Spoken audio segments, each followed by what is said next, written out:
মিথ্যে কথা। শঙ্খ ঘোষ। লোকে আমায় ভালোই বলে, দিব্যি চলন সই। দোষের মধ্যে একটু নাকি মিথ্যে কথা কই। ঘাটশিলাতে যাবার পথে ট্রেন ছুটেছে যখন, মায়ের কাছে বাবার কাছে করছি বকম বকম।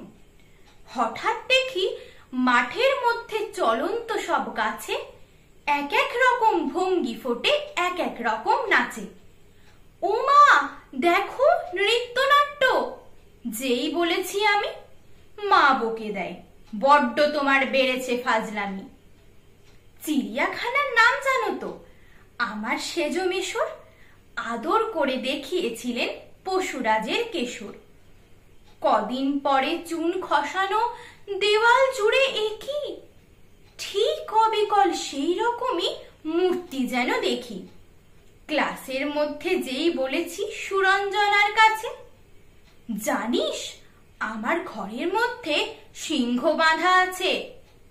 শুনতে পেয়ে দিদিমণি অমনি বলেন, শোনো, এসব কথা আবার যেন না শুনি কখনো। বলি না তাই সেসব কথা, সামলে থাকি খুব। কিন্তু সেদিন হয়েছে কি, এমনি বেয়াকুব।